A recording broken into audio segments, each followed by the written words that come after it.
नमस्कार दोस्तों, मैं हूं आपका होस्ट सूरज कुमार और आप देख रहे हैं IGNOU IQ Hindi YouTube channel. दोस्तों, आज हम बात करेंगे BPSC 102 जिसका शीर्षक है संवैधानिक सरकार और भारत में लोकतंत्र। इसमें हमने ऑलरेडी इकाई 6 तक पढ़ लिया है, जिसके सारे वीडियोस हमारे यूट्यूब चैनल के प्लेलिस्ट में अवेलेबल है। वहां पे जाके आप सारे वीडियोस को देख सकते हैं। आज हम बात करेंगे इकाई 7 की, जिसका शीर्षक है विधायिका। वीडियो में आगे बढ़ने से पहले आपको बता दूं कि अगर आपने 2024 का असाइनमेंट अभी तक बनाना स्टार्ट नहीं किया है तो जल्दी से जल्दी आप हमसे असाइनमेंट परचेज करके, हमारे पास जो असाइनमेंट है वो हैंड रिटन भी अवेलेबल है, यानी हाथ से लिखी हुई, और PDF भी अवेलेबल है। तो नीचे दिए गए नंबर पर फ़ोन करके या व्हाट्सएप पर मैसेज करके आप हमसे जो हैंड रिटन असाइनमेंट है या असाइनमेंट का PDF है या फिर नोट्स है किसी भी सब्जेक्ट का, वो परचेज कर सकते हैं। और जल्दी से जल्दी असाइनमेंट बना के टाइमली जो है वो डेट से पहले सबमिट कर दीजिए। लेट से सबमिट करने से आपका ग्रेड कार्ड जल्दी अपडेट नहीं होता है और आपके जो मार्क्स है वो कैलकुलेशन में काफ़ी देरी हो जाती है। तो जल्दी से जल्दी नीचे दिए गए नंबर पर फ़ोन या मैसेज करें और अपना असाइनमेंट परचेज कर लें। आज हम बात करेंगे विधायिका की। हम जानते हैं कि सरकार के अंग क्या क्या होते हैं। विधायिका होते हैं, कार्यपालिका होते हैं और न्यायपालिका होते हैं। न्यायपालिका उसमें सबसे ऊपर है। तो इस यूनिट में हम विधायिका के बारे में बात करेंगे। तो आइए बिना किसी देरी के शुरू करते हैं आज का हमारा ये टॉपिक। देखिए, जो शब्द है विधायिका, उसे अंग्रेजी में कहते हैं लेजिस्लेचर। ठीक है, जैसे कि हम लोग बोलते हैं ना कि MLA, member of legislative assembly, तो वो क्या, वो विधायक हैं। ठीक है, वो क्या है, वो विधायक हैं, यानी MLA हैं, लेजिस्लेटिव हैं। तो लेजिस्लेचर शब्द की उत्पत्ति लैटिन भाषा के शब्द लेक्स से हुई है, जिसका अर्थ है विशेष प्रकार का विधि नियम। इस नियम का अर्थ है विधान यानी कानून, और जो संस्था इसे लागू करती है उसे कहते हैं विधायिका। यानी जो नियम लागू किए जाते हैं, नियम जैसे कि मान लीजिए क्रिकेट के नियम, तो क्रिकेट के नियम लागू कौन करता है? जो ICC है। ठीक है, भारत में क्रिकेट के नियम कौन लागू करते हैं? जो BCCI है हमारे भारत का। तो उसी प्रकार जो पूरे विधायिका जो नियम बनते हैं, कानून बनता है, जो प्रक्रिया, उसका नियम जहां पर बनता है उस जगह को हम लोग कहते हैं विधायिका। जो संस्था इसे बनाती है उसे कहते हैं विधायिका। अब विधायिका आपका संघ स्तर पर हो सकता है, यानी केंद्र स्तर पर भी हो सकता है और राज्य स्तर पर भी हो सकता है। सबसे पहले अगर हम अगर विधायिका को 2 भागों में बांटे ना, तो केंद्र और एक राज्य। केंद्र की विधायिका में क्या क्या आ जाएगा भाई? सबसे पहले राष्ट्रपति आ जाएगा, लोकसभा आ जाएगा, राज्यसभा आ जाएगा, सभी मंत्रियां हो जाएंगी। ठीक है, उसके बाद जो आपके प्रधानमंत्री हैं। और अगर हम लोग बात करें कि राज्य की विधायिका के बारे में, तो उसमें क्या आ जाएगा? उसमें आपका मुख्यमंत्री आ जाएगा, उसमें राज्यपाल आ जाएगा, उसमें सभी विधायक आ जाएंगे। आई बात समझ में? तो सबसे पहले हम शुरू करेंगे संघ की विधायिका, यानी केंद्र की विधायिका। केंद्र के बारे में हम लोग पढ़ेंगे। संविधान के अनुच्छेद 79 यानी 89 में के अंतर्गत भारत संसद का गठन किया गया है। भारतीय संसद के अंतर्गत राष्ट्रपति और संसद के 2 सदन सम्मिलित है।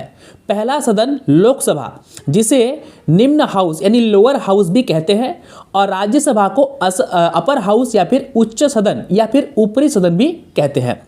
लोकसभा एक अस्थायी सदन है। अस्थायी बोले तो वो कभी भी भंग हो सकता है, यानी अगर सरकार के मंत्री हैं या फिर जितने भी MPs वगैरह हैं, ठीक है, सांसद हैं, वो अगर अपना समर्थन वापस लेते हैं या इस्तीफा देते हैं तो उस कंडीशन में जो है आपका लोकसभा भंग हो जाएगा। लेकिन राज्यसभा को कभी भंग नहीं किया जा सकता। आई बात समझ में? और दूसरी बात, राष्ट्रपति का पद भी कभी खाली नहीं रहता, नहीं, राष्ट्रपति का पद को आपको जो है फुलफिल करना पड़ेगा। तो आइए सबसे पहले हम जानते हैं राष्ट्रपति के बारे में। देखिए, अमेरिका के राष्ट्रपति विधायिका का हिस्सा नहीं है, यानी कांग्रेस जो उसका विधायिका है उसका हिस्सा नहीं है, वह नहीं बैठ सकता। जबकि भारत के राष्ट्रपति भारतीय संसद का एक अभिन्न अंग है। यद्यपि भारत के राष्ट्रपति भी संसद भवन में नहीं बैठ सकते। ठीक है, एवं किसी भी कार्यवाही, यानी जो लोकसभा में जो कार्यवाही होती है या राज्यसभा में जो कार्यवाही होती है उसमें राष्ट्रपति हिस्सा नहीं ले सकते। भारत के राष्ट्रपति संसद से संबंधित कुछ महत्वपूर्ण भूमिका निभाते हैं। कुछ कुछ चीज़ों पर राष्ट्रपति का दखल होता है, जैसे नियम, अगर कुछ कानून बनेंगे तो लास्ट में जो है राष्ट्रपति उस पर मोहर लगाएंगे या सिग्नेचर करेंगे। राष्ट्रपति सदन को चलाने का निर्देश दे सकते हैं एवं उन्हें लोकसभा को भंग करने का शक्ति भी प्राप्त है। किसे? भारत के राष्ट्रपति को। राष्ट्रपति की अनुमति के बिना कोई भी कानून नहीं बन सकता। ठीक है, अगर सभी ने सर्वसम्मति से पास भी क्यों ना कर दिया हो, उसके बाद भी कानून नहीं बन सकता जब तक कि राष्ट्रपति उस पर मोहर ना लगाए। राष्ट्रपति के पास एक अतिरिक्त पावर होता है कि राष्ट्रपति किसी भी अपराधी, किसी भी कैदी के फांसी को भी रोक सकता है। राष्ट्रपति जो है तीनों सेनाओं के अध्यक्ष होते हैं, ये तो आप सभी को पता है। यानी राष्ट्रपति के पास बहुत सारे ऐसे जो है ना वो कुछ कुछ पावर होते हैं। अगर आपको इमरजेंसी लगानी है देश में, इंदिरा गांधी के टाइम पे इमरजेंसी लग गया था, तो उस टाइम में राष्ट्रपति का मुहर चाहिए। बिना राष्ट्रपति के परमिशन के आप देश में इमरजेंसी भी नहीं लगा सकते। अब देखिए, राष्ट्रपति के बारे में आपकी पुस्तक में डिटेल्स में नहीं बताया गया है, लेकिन मैं अपना जो पर्सनल मेरा नोट्स है, उस नोट्स के माध्यम से आपको कुछ कुछ चीज़ें राष्ट्रपति के बारे में बता रहा हूँ, उसको आप पॉइंट नोट कर लीजिएगा। संविधान का भाग 5 भारत की राष्ट्रपति की योग्यता, चुनाव और महाभियोग को सूचीबद्ध करता है। यानी कि अगर प्रधानमंत्री को उसके पद से हटाना हो तो क्या कर सकते हैं? जितने भी प्रधानमंत्री के जितने भी सांसद हैं वो अपना समर्थन वापस ले लेंगे, या भाजपा के मान लीजिए कि अचानक से 100 सांसद जो है वो कांग्रेस में आ जाए, तो इस कंडीशन में क्या हो जाएगा, नरेंद्र मोदी प्रधानमंत्री नहीं रह पाएंगे, क्योंकि उनके जो एमपीज हैं वो कम हो जाएगा। लेकिन राष्ट्रपति को हटाने का ऐसा कोई नियम नहीं है, क्योंकि राष्ट्रपति को हम लोग जो है वोट नहीं करते हैं। अप्रत्यक्ष मतदान के स्वरूप जो है राष्ट्रपति का चुनाव होता है। तो राष्ट्रपति को जो उनके पद से हटाने का जो प्रक्रिया वो है महाभियोग लगाकर उन्हें उनके पद से हटा सकते हैं। राष्ट्रपति जो है वो भारत गणराज्य का सबसे प्रमुख है। उन्हें सबसे पहला नागरिक होने का जो है दर्जा प्राप्त है। राष्ट्रपति भारत के कार्यकारी, विधायिका और न्यायपालिका के औपचारिक प्रमुख होते हैं। वे भारतीय सशस्त्र बलों के कमांडर इन चीफ भी होते हैं। अनुच्छेद 52 ठीक है, ये कहता है कि भारत का एक राष्ट्रपति होगा। अनुच्छेद 54 ये कहता है कि राष्ट्रपति का निर्वाचन कैसे होगा। अनुच्छेद 55 ये कहता है कि निर्वाचन प्रक्रिया में राज्य में दिल्ली का राष्ट्रीय राजधानी क्षेत्र और पुडुचेरी शामिल है, ये भी कहता है। अनुच्छेद 55 की आगे बात करें तो राष्ट्रपति के चुनाव के तरीके की बात करता है। अनुच्छेद 56 की बात करें तो राष्ट्रपति के पद की कुछ कुछ शर्तें हैं उसकी बात करता है। अनुच्छेद 57 की बात करें तो पुनः निर्वाचन की बात करता है। 58 में राष्ट्रपति की योग्यता के बारे में कहा गया है। 59 में राष्ट्रपति के कार्यकाल की शर्तें हैं। 60 में अगर बात करें तो शपथ कैसे दिलाते हैं, कौन दिलाते हैं, उसकी बात की गई है। और अनुच्छेद 61 की बात करें तो सबसे इंपॉर्टेंट है कि अनुच्छेद 61 में महाभियोग की प्रक्रिया है, यानी राष्ट्रपति को आप हटा कैसे सकते हैं उसके बारे में यहाँ पे बात किया गया है। और एक बात है कि राष्ट्रपति के पास पॉकेट वीटो होता है, यानी उसके पास एक वीटो पावर होता है जिसका इस्तेमाल सिर्फ और सिर्फ जो है वो राष्ट्रपति ही कर सकते हैं। इस वीटो पावर का इस्तेमाल करके वो कुछ भी कर सकते हैं। अगर एग्जाम्पल दे तो 1986 में डाक संशोधन बिल पर राष्ट्रपति ज्ञानी जेल सिंह ने पॉकेट वीटो का इस्तेमाल किया था। यह बिल आज भी वर्तमान राष्ट्रपति के पास है। रामनाथ कोविंद भारत के 15वें राष्ट्रपति हैं। ठीक है, अभी जो 16वें राष्ट्रपति कौन है भाई, हमारी श्रीमती द्रौपदी मुर्मू जी हैं। नीलम संजीवा रेड्डी भारत के एकमात्र राष्ट्रपति थे जो निर्विरोध चुने गए थे। ये जीके के लिए इंपॉर्टेंट है। ऐसे राष्ट्रपति का नाम अगर आपसे कोई पूछे कि जिनका मृत्यु उनके कार्यकाल के दौरान हुआ है तो जाकिर हुसैन और फखरुद्दीन अली मोहम्मद। तो राष्ट्रपति पद से जुड़ी हुई कुछ जो है इंपॉर्टेंट पॉइंट्स ये थे जो आपके बुक में नहीं है, फिर भी मैंने आपको बता दिया क्योंकि ये काफ़ी इंपॉर्टेंट था। अब आगे हम पढ़ेंगे लोकसभा के बारे में। देखिए, लोकसभा जो है ना बहुत ही इंपॉर्टेंट है, क्योंकि लोकसभा में जो है बहुत सारे बिल लोकसभा में पास होते हैं, फिर जाके वो राज्यसभा में पास होते हैं। लोकसभा में जो बिल पास होते हैं फिर वो जाता है राज्यसभा। और याद रखिए, किसी भी नियम, किसी भी बिल, कोई भी कानून पारित होता है तो दोनों ही सदन में पास होना जरूरी है। ऐसा नहीं कि लोकसभा में पास हमने कर दिया और राज्यसभा में ये कानून जो है वो पास नहीं हो पाया, तो उस कंडीशन में क्या हो पाएगा कि यह बिल आगे बढ़ नहीं पाएगा। ठीक है, तो सरकार हमेशा ये चाहती है कि लोकसभा में तो उनका बहुमत है ही है, साथ ही साथ राज्यसभा में भी उनकी बहुमत रहे। आई बात समझ में? तो इसमें हम लोग लोकसभा के बारे में पढ़ेंगे। देखिए, लोकसभा के जो सदस्य होते हैं उन्हें हम कहते हैं सांसद, यानी अंग्रेजी में MP, member of the parliament, जिसका चुनाव जो है अप्रैल में होने जा रहा है। आई बात समझ में? यानी फिर से हम लोग जो है लोकसभा का चुनाव में भाग लेंगे और हमारे प्रधानमंत्री को चुनेंगे। लोकसभा का चुनाव किस लिए होता है? प्रधानमंत्री को चुनने के लिए।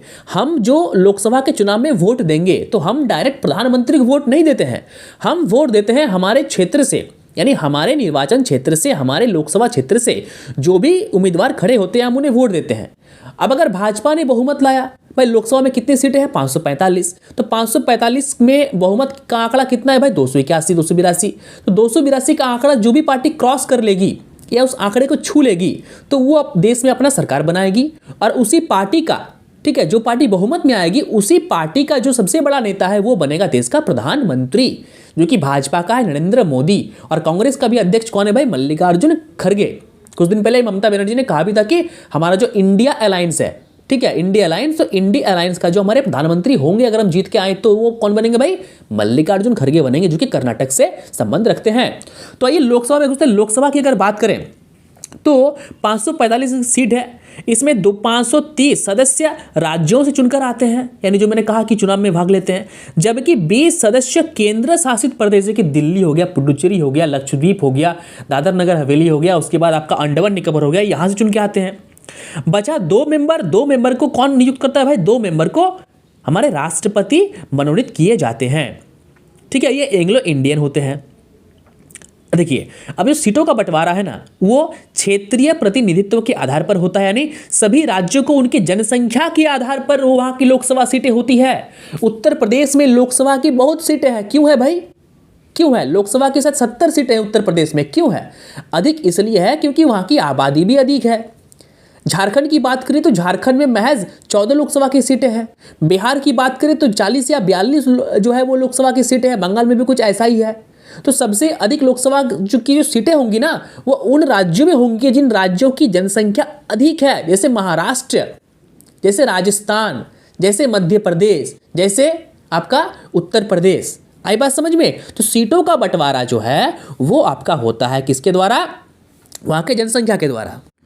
अब जो लोकसभा का जो चुनाव होता है उसमें कौन भाग ले सकता है, यानी कौन वोट दे सकता है?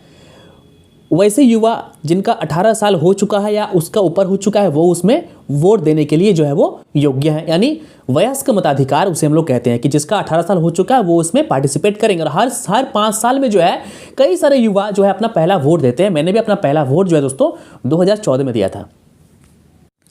लोकसभा के इतिहास की बात करें तो प्रथम लोकसभा चुनाव 1952 में हुआ था और देश को अपनी पहली लोकसभा मिली थी। भारतीय राष्ट्रीय कांग्रेस उस लोकसभा के चुनाव में 260 सीटों के साथ जो है वो जीत हासिल उन्होंने किया था। अब अगर बात करें कि लोकसभा के जो मेंबर होते जो जीत कर जाते हैं, ठीक है, उनके कार्यकाल की, तो उनका कार्यकाल जो है ना वो 5 साल का होता है। यानी लोकसभा चुनाव होने के बाद, जीतने के बाद जब संसद में पहला बैठक होगा उस तारीख से लेकर 5 साल तक जो है वो आपका वो सत्ता में बने रहेंगे। आपातकाल की स्थिति में इसका कार्यकाल 1 वर्ष के लिए बढ़ाया जा सकता है। अगर किसी भी स्थिति में आपातकाल लग जाता है, मान लीजिए, ठीक है, अभी मान लीजिए इमरजेंसी लग गया, तो इस कंडीशन में वोट तो होगा नहीं, तो उनके कार्यकाल को 1 साल बढ़ा दिया जाएगा। अब देखिए इनका सख्ती क्या होता है भाई? मंत्रिपरिषद केवल लोकसभा के लिए उत्तरदायी है। सरकार के खिलाफ अविश्वास प्रस्ताव केवल लोकसभा में ही लाया जा सकता है। अभी जो मालदीव वाला केस चल रहा है ना, तो मालदीव में अविश्वास प्रस्ताव जारी हो रहा है उनके विपक्ष के द्वारा। नरेंद्र मोदी के खिलाफ भी कई बार जो है अविश्वास प्रस्ताव जारी हो चुका है। अविश्वास प्रस्ताव का मतलब होता है कि हम मेंबर ऑफ पार्लियामेंट को, हमारे सभी सांसदों को, जितने भी सांसद है 545, उन्हें प्रधानमंत्री पर भरोसा नहीं है, सरकार पर भरोसा नहीं है, तो सरकार के खिलाफ अविश्वास प्रस्ताव जो है वो लाया जाता है सरकार को गिराने के लिए, ठीक है, ये विपक्ष लाता है। मनी बिल, धन बिल पारित करने का यह निर्णायक सदन है, यानी जो लोकसभा है वहीं पर मनी बिल पारित होता है। राष्ट्रीय आपातकाल को जारी रखने का प्रस्ताव भी जो है लोकसभा में ही लाया जाता है और पास किया जाता है।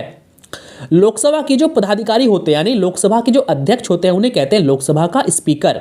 और जो लोकसभा का स्पीकर होता है ना, वो भी एक लोकसभा का सदस्य ही होता है। और जो भी पार्टी सरकार बनाती है उसी पार्टी का एक सदस्य, यानी मेंबर ऑफ द पार्लियामेंट को जो है पार्टी जो है चुनती है। किस चीज़ के लिए भाई? स्पीकर पद के लिए। और स्पीकर के पास भी कुछ कुछ पावर होते हैं, जैसे कि आपने सुना होगा कि हर बार जो है हमारे जो अभी लोकसभा के स्पीकर है ओम बिरला साहब, तो ओम बिरला साहब जो है कई सांसदों को सस्पेंड कर देते हैं, ठीक है। क्यों कर देते हैं भाई? क्योंकि संसद की गरिमा और संसद लोकसभा की जो आपका अनुशासन है उसको पालन करना की जिम्मेदारी उनकी है, लोकसभा के स्पीकर की है। तो जब उन्हें लगता है कि कोई भी सांसद जो है वो लड़ाई कर रहा है, अपशब्द बोल रहा है, गाली गलौज कर रहा है, तो उस कंडीशन में जो है उनको निष्कासित कर सकते हैं, उनकी सदस्यता को भंग कर सकते हैं, यानी उनके पास बहुत अधिक पावर है, ठीक है। यानी प्रधानमंत्री जब वहाँ पर बैठे हुए हैं ना, तो प्रधानमंत्री जी को भी वो निर्देश दे सकते हैं। यानी वो देखिए ऊपर बैठ के रहते हैं, देखिए आपने देखा होगा जो स्पीकर होते हैं ना वो ऊपर बैठ के रहते हैं और प्रधानमंत्री होम सभी जो है नीचे बैठ के रहते हैं। तो अध्यक्ष का पावर जो है वो उस कंडीशन में काफ़ी बहुत ज़्यादा है। अब बात है कि शपथ ग्रहण, लोकसभा के जो सदस्य होते हैं उन्हें शपथ ग्रहण कौन कराता है? लोकसभा के स्पीकर को, सॉरी। तो जो लोकसभा के स्पीकर होते हैं उनको शपथ जो है कार्यकारी अध्यक्ष द्वारा कराया जाता है। यानी लोकसभा के भंग होने के बाद एक कार्यकारी जो है वो अध्यक्ष चुना जाता है और वही कार्यकारी अध्यक्ष जो है आपको शपथ दिलाएगा। किसको? स्पीकर को। ठीक है। अब कार्यकाल की बात करें तो 5 साल होता है। पद मुक्ति की बात करें तो हर 5 साल में चुनाव होगा या फिर कोई भी अपनी मर्जी से इस्तीफा दे सकता है। आई बात समझ में? पहला लोकसभा अध्यक्ष कौन था? नाम याद रखिएगा, गणेश वासुदेव मालवंकर। ठीक है, तो ये काफी इंपॉर्टेंट है, इस चीज को आप याद कर लीजिएगा। अब हम आगे बात करेंगे राज्यसभा की। देखिए, लोकसभा और राज्यसभा ये जो दो सदन है ना, इसे कहते हैं, लोकसभा है निचली सदन लोअर हाउस और राज्यसभा है ऊपरी सदन यानी अपर हाउस। राज्यसभा का जो मेंबर होते हैं ना, उन्हें हम डायरेक्ट वोट नहीं करते। जैसे कि लोकसभा का चुनाव होता है, पब्लिक वोट करती है, राज्यसभा के चुनाव में ऐसा नहीं होता। राज्यसभा के जो सदस्य चुने जाते हैं उन्हें स्टेट के एमएलए वोट करते हैं। राज्य के जो विधायक हैं, एमएलए है, ठीक है, वो वोट करते हैं किसको? राज्यसभा के सांसद को। और राज्यसभा एक मतलब कि स्पेशल सदन है, स्पेशल हाउस है, क्योंकि लोकसभा का चुनाव तो 5 साल के बाद होता है, लेकिन राज्यसभा का चुनाव है 6 साल के बाद होता है। यानी एक व्यक्ति अगर राज्यसभा का सांसद चुना जाता है तो वो व्यक्ति 6 साल तक अपने पद पे काबिज रहेगा। और प्रत्येक 2 वर्ष के बाद चुनाव होता है, यानी प्रत्येक 2 साल के बाद कोई ना कोई सीट खाली होता है। आई बात समझ में? प्रत्येक 2 वर्ष के बाद कोई ना कोई सीट खाली होता ही है और उस खाली सीट पर जो है तुरंत चुनाव कराए जाते हैं। और चुनाव में वोट कौन देता है? राज्यों के एमएलए, विधायक। ये सबसे इंपॉर्टेंट, इसको याद रख लीजिएगा। चलिए अब आगे हम देखते हैं। राज्यसभा के कुल सदस्यों की संख्या 250 है, जिसमें 12 सदस्यों को राष्ट्रपति मनोनीत करता है। 12 सदस्य जो है वो साहित्य, कला, विज्ञान, समाज सेवा में अनुभव प्राप्त किए व्यक्ति होते हैं। बाकी के जो मेंबर होते हैं वे राज्यों की विधानसभा द्वारा चुनकर भेजे जाते हैं। इनका चुनाव राज्य की जनसंख्या के आधार पर किया जाता है। लोकसभा के विपरीत राज्यसभा के सदस्यों का चुनाव अप्रत्यक्ष तरीके से होता है, यानी डायरेक्ट हम वोट नहीं करते। राज्यसभा के सदस्यों की संख्या 1 से लेकर अधिकतम 34 है। यह राज्यवार जनसंख्या पर डिपेंड करता है। जहां की जनसंख्या सबसे अधिक है वहां पे सीट भी अधिक होगा। हमारे झारखंड में राज्यसभा की 6 सीटें हैं। जो झारखंड से है वो इस चीज को याद रख लें। नागालैंड से जहां सिर्फ एक ही मेंबर है, वही उत्तर प्रदेश में 34 सीट है, यानी 34 राज्यसभा की सीट है और 34 से अधिक नहीं हो सकता। अगर सीट बढ़ाया जाए तो अलग बात है, ठीक है, लेकिन फिलहाल के लिए जो है 34 ही मैक्सिमम है, उससे अधिक नहीं हो सकता। राज्यसभा एक अस्थाई सदन है, इसे कभी भंग नहीं कर सकते, बीच में इसे रोक नहीं सकते, ठीक है, इसे कभी भंग नहीं किया जा सकता। इसके 1/3 सदस्य 2 वर्ष के बाद अवकाश ग्रहण करते हैं, जो मैंने पहले आपको बताया। खाली पदों पर तुरंत चुनाव करवाए जाते हैं। राज्यसभा के सदस्य का कार्यकाल 6 वर्ष का होता है, लेकिन अगर वो चाहे तो अपने पद से समय से पहले भी इस्तीफा दे सकते हैं या किसी भी कारण से उन्हें अयोग्य घोषित किया जा सकता है। अब बात करते हैं कि राज्यसभा का अध्यक्ष कौन होता है। तो जो राज्यसभा के अध्यक्ष होते हैं कौन होते हैं भाई? हमारे उपराष्ट्रपति होते हैं। और वर्तमान में हमारे उपराष्ट्रपति कौन है भाई? जयदीप धनखड़ जी हैं, ठीक है। चलिए आगे बढ़ते हैं। आगे है राज्यसभा की विशेष शक्तियां। क्या क्या शक्तियां हैं भाई? नमस्कार। अब बात करेंगे राज्यसभा की विशेष शक्तियों पर। लोकसभा के अधिकार क्षेत्र में आने वाले सभी मामलों में सूचना प्राप्त करने का राज्यसभा को अधिकार है, लेकिन लोकसभा में जो अविश्वास प्रस्ताव जारी किया जाता है उस पर वोट देने का अधिकार राज्यसभा के मेंबरों को नहीं होता है। राज्यसभा के सदस्य जो है वो भी मंत्री बन सकते हैं देश के, जैसे कि हमारे अभी जो विदेश मंत्री हैं एस जयशंकर जी, तो एस जयशंकर जी लोकसभा के मेंबर नहीं है, वो राज्यसभा के मेंबर हैं। उन्हें राज्यसभा से चुनकर जो है वो मंत्री बनाया गया है। धन विधेयक जैसे मामलों में भी राज्यसभा को अधिक शक्ति नहीं है, फिर भी संविधान ने राज्यसभा को कुछ विशेष शक्ति प्रदान की है। राज्यों का प्रमुख प्रतिनिधित्व होने के कारण राज्यसभा को 2 प्रमुख शक्तियां प्राप्त है। अनुच्छेद 249 के अंतर्गत राज्यसभा कोई भी प्रस्ताव पारित कर सकता है। संसद किसी भी महत्वपूर्ण मुद्दे पर कानून बना सकती है। राज्यसभा राज्य सूची के विषयों पर कानून बनाने का अधिकार रखती है। राज्यसभा की दूसरी शक्ति है अखिल भारतीय सेवाओं की स्थापना करना। इस प्रकार राज्यसभा भारतीय विधायिका का एक महत्वपूर्ण हिस्सा हो जाता है।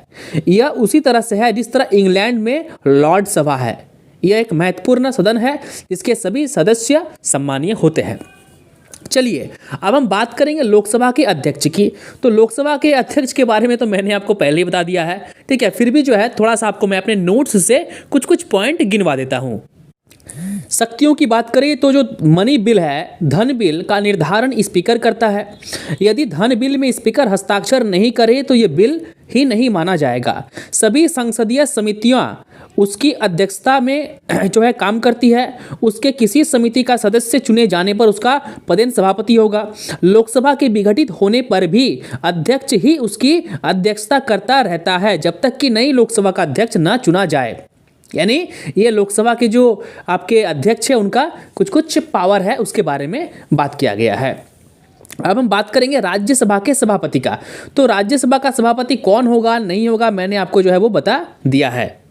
तो राज्यसभा का सभापति कौन होता है भाई, फटाफट जो है कमेंट में अपना आंसर दे दीजिए, क्योंकि मैंने पहले ही आपको बता दिया है कि राज्यसभा का सभापति कौन होता है। तो आपको अगर याद है तो जल्दी से जल्दी कमेंट में आप अपना आंसर दे दीजिए। चलिए अब आगे हम बढ़ेंगे। विधायी प्रक्रिया यानी कानून बनाने की जो प्रक्रिया है वो क्या है। देखिए कानून बनाने की जो प्रक्रिया है वो आसान शब्दों में अगर समझे तो मैंने आपको पहले ही बता दिया है कि सबसे पहले जो है सरकार बिल लाती है। सरकार जैसे कि मान लीजिए वो ट्रक चालकों की बात करें, जो ट्रक चालक हड़ताल में थे, उनकी बिल की बात करें तो उनका बिल जो पास तो नहीं किया गया था, बस बात की गई थी।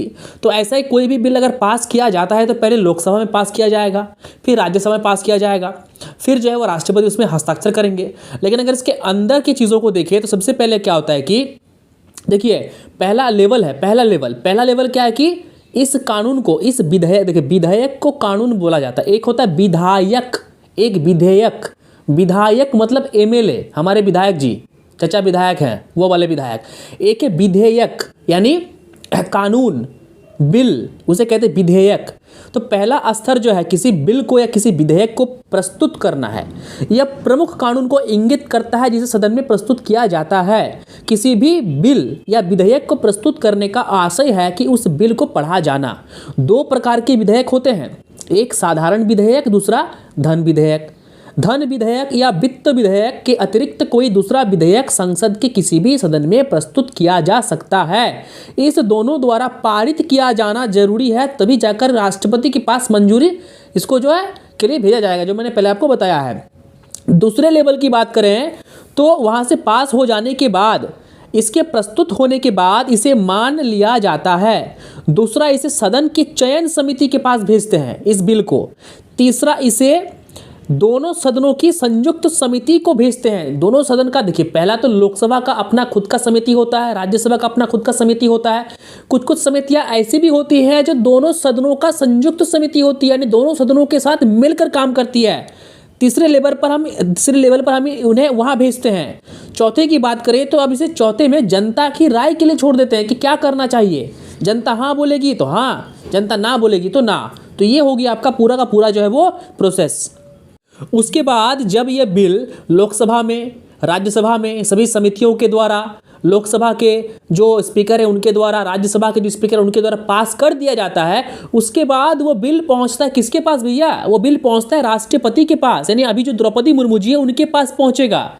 और द्रौपदी मुर्मू जी चाहेंगी तो हाँ करेंगी, सिग्नेचर करेंगी तो पास हो जाएगा, कानून लागू हो जाएगा, इंप्लीमेंट हो जाएगा, ठीक है। और द्रौपदी मुर्मू जी अगर उस पर साइन नहीं करती है तो फिर ये कानून पास बिल्कुल नहीं होगा। लेकिन अमूमन जो होता है, राष्ट्रपति होते हैं वो भी पार्टी के ही होते हैं। द्रौपदी मुर्मू भी भाजपा की ही थी, भाजपा ने ही उनको चुना, ठीक है। भाजपा के वोट से वो जो है वो जीत कर राष्ट्रपति बनी। तो इसीलिए राष्ट्रपति जो होते हैं वो सरकार की बातों को मान लेते हैं, डिनाई नहीं करते, नज़रअंदाज नहीं करते। आई बात समझ में? चलिए अब बात करेंगे मनी बिल की, धन विधेयक की। धन विधेयक का दूसरा नाम है मनी बिल या वित्त विधेयक, जिसका संबंध राजस्व एवं व्यय से है, यानी बोले तो पैसे से है। लेकिन धन विधेयक वित्त विधेयक नहीं है। संविधान के अनुच्छेद 110 में कहा गया कि कोई भी विधेयक तब तक धन विधेयक नहीं माना जा सकता जब तक किसी लोकसभा अध्यक्ष प्रमाणित न कर दे। मैंने आपको पहले बताया लोकसभा के स्पीकर की शक्ति में। धन विधेयक को सिर्फ और सिर्फ लोकसभा में प्रस्तुत करते हैं। एक बार धन विधेयक लोकसभा द्वारा पारित कर दिया गया तो इसे राज्यसभा के पास भेजते हैं। राज्यसभा धन विधेयक को खारिज नहीं कर सकता, उसे पास करना पड़ेगा। 14 दिनों के अंदर ही धन विधेयक को वापस लोकसभा को भेजना पड़ता है। लेकिन लोकसभा राज्यसभा द्वारा दिए गए संशोधनों एवं सिफारिशों को मानने के लिए बाध्य नहीं है। यानी लोकसभा के द्वारा जो विधेयक वहां भेजा गया, राज्यसभा उसे डिनाई तो नहीं कर सकती, उसमें कुछ संशोधन कर सकती है। अगर वह संशोधन लोकसभा को अच्छा लगा तो उसे मानेगी, नहीं अच्छा लगा तो नहीं मानेगी, खुद के फैसले पर वो अटल रहेगी। यदि लोकसभा एक किसी भी सिफारिश को स्वीकार करता है तो इसका आशय धन विधेयक दोनों सदनों द्वारा पारित माना जाएगा। यानी राज्यसभा के संशोधनों को अगर लोकसभा मान लेती है तो उस कंडीशन में यह मान लिया जाएगा कि धन विधेयक जो है वो दोनों सदनों से पास कर दिया गया, अन्यथा इसे सिर्फ यही माना जाएगा कि धन विधेयक सिर्फ लोकसभा से पास हुआ। ठीक है, धन विधेयक राज्यसभा से पास हो नहीं हो उससे कोई फर्क नहीं पड़ता। धन विधेयक को धन विधेयक लोकसभा द्वारा पारित होकर राज्यसभा के पास भेजते हैं और 14 दिनों में वापस न भेजे तो यह विधेयक दोनों सदनों द्वारा पारित माना जाएगा। यानी अगर आप भेजो तो भी, नहीं भेजो तो भी, तो कहीं ना कहीं मतलब कि धन विधेयक के मामले में, मनी बिल के मामले में राज्यसभा को कोई पावर नहीं है, जीरो पावर है, उनकी बेइज्जती करता है। ठीक है, उनकी बेइज्जती करना ही है। अगर आप उनके चीज़ों को नहीं मानेंगे तो फिर उनको भेजने का कोई मतलब ही नहीं यार, पता नहीं कैसा कानून है। क्या जो भी है, आगे आपका टॉपिक है संसदीय विशेष अधिकारी। में संसद के जो मेंबर होते हैं उन्हें कौन कौन से अधिकार मिलते हैं, तो ये तो काफ़ी सिंपल है, आपको पता ही है और मैंने आपको इस सेशन में जो है बता ही दिया है क्या क्या पावर, बोलने का अधिकार है। ठीक है, उन्हें वो कोई भी जो है टॉपिक पर अपना बात कर सकते हैं, अपनी बात रख सकते हैं। ठीक है, और उसके जो बात कहते हैं, ठीक है, तो मतलब कि संसद में या उसकी किसी समिति के किसी सदस्य द्वारा कही गई किसी बात या किए गए मत के संबंध में संसद के जो सदस्य के विरुद्ध किसी अदालत में कोई कार्यवाही नहीं की जा सकती। किसी सदन के प्राधिकार द्वारा या उसके अधीन किसी रिपोर्ट, पत्र, मतों या कार्यवाहियों के प्रकाशन के संबंध में भी इस प्रकार का कोई उत्तरदायी नहीं होगा। किसी भी दीवानी मामलों में गिरफ्तारी होने से छूट मिलती है। यदि सत्र चल रहा है तो उसके 40 दिन पहले एवं 40 दिन बाद तक गिरफ्तारी पर रोक हो सकता है। किसी भी कोर्ट में गवाह के रूप में छूट मिलती है। तो ये हो गया कुछ कुछ अधिकार मेंबर ऑफ पार्लियामेंट के। अब है संसदीय समितियां। देखिए, संसद की जो समितियां होती है, मैंने आपको पहले बोल दिया कि संसद की क्या क्या समितियां होती है। संसद में जो समितियां होती है ना, वो संसद को हेल्प करती है। यानी समझ लीजिए कि उसके हैंड है, संसद का हाथ है। कौन? उसकी समितियां जांच पड़ताल करती है, किसी कानून के बारे में जांच करती है, कोई भी चीज़ें हो गया उसके बारे में वो जाँच करती है। चलिए, अब हम बात करेंगे राज्य की विधायिका। देखिए, राज्य की विधायिका हो या केंद्र की विधायिका हो, दोनों का जो आर्किटेक्चर है ना, स्ट्रक्चर काफ़ी सेम है। केंद्र में राष्ट्रपति को जो पावर है, राज्य में राज्यपाल को वो पावर है। केंद्र में प्रधानमंत्री को जो पावर है, राज्य में वो मुख्यमंत्री को पावर है। केंद्र की बात करें तो केंद्र में लोकसभा और राज्यसभाएं होती है, और राज्य की बात करें तो वहाँ पे विधानसभा और विधान परिषद होती है। राज्य के अंतर्गत राज्य विधायिका के अंतर्गत जो आपका ये होता है, आपका विधानसभा होता है, तो विधानसभा को निचला सदन कहा जाता है और विधान परिषद को ऊपरी सदन कहा जाता है, या अपर हाउस कहा जाता है। विधायक जो होते हैं यानी विधानसभा के जो मेंबर होते हैं उन्हें कहा जाता है एमएलए, और जो विधान परिषद के मेंबर होते हैं उन्हें कहा जाता है MLC, member of legislative council, और एमएलए को मेंबर ऑफ लेजिस्लेटिव असेंबली। पूरा का पूरा ढांचा बिल्कुल दोस्तों बिल्कुल सेम है। केंद्र के अंतर्गत सुप्रीम कोर्ट हेड होता है, मतलब पूरे देश का। राज्य के अंतर्गत जो हाई कोर्ट पूरा हेड होता है। आई बात समझ में? जिस तरह लोकसभा का स्पीकर होता है उसी प्रकार विधानसभा का भी क्या होता है, स्पीकर होता है। बाकी सब सेम है, कुछ भी अलग बिल्कुल नहीं है। इस चीज़ को बिल्कुल जान लीजिएगा। लेकिन एक बात याद रखिए, हर राज्यों में विधान परिषद नहीं है। 2019 तक आंध्र प्रदेश, बिहार, कर्नाटक, महाराष्ट्र, तेलंगाना और उत्तर प्रदेश जैसे राज्यों के अंदर ही दूसरा सदन या विधान परिषद मौजूद है। 2019 में जम्मू और कश्मीर को 2 केंद्र शासित प्रदेशों में विभाजित किया गया था, जम्मू और कश्मीर और लद्दाख, जिसमें जम्मू और कश्मीर में विधानसभा है, लद्दाख में नहीं है, क्योंकि लद्दाख को क्या कर दिया गया है, लद्दाख अभी कश्मीर से हट गया है। तो ऑब्वियसली लद्दाख क्या हो गया, यूनियन टेरिटरी हो गया है, केंद्र शासित प्रदेश हो गया है। तो उसका भाई केंद्र शासित प्रदेश का अपना विधानसभा कैसे होगा, क्योंकि केंद्र शासित प्रदेशों का सरकार तो केंद्र सरकार ही चलाती है। अब देखिए विधानसभा का जो विधान परिषद के जो मेंबर होते हैं उसकी संख्या कम से कम 40 होनी चाहिए, लेकिन यह विधानसभा सदस्यों से 1/3 से अधिक नहीं होना चाहिए। यानी विधानसभा के जो मेंबर है उनका 1/3 से अधिक नहीं होना चाहिए। यानी विधानसभा का मेंबर अगर 90 है, विधानसभा का सीट अगर 90 है तो विधान परिषद 30 से अधिक नहीं होना चाहिए, 30 से बिल्कुल कम होना चाहिए। आई बात समझ में। विधानसभा का आधार 60 से लेकर 500 तक हो सकता है। यह जनसंख्या के आधार पर होता है।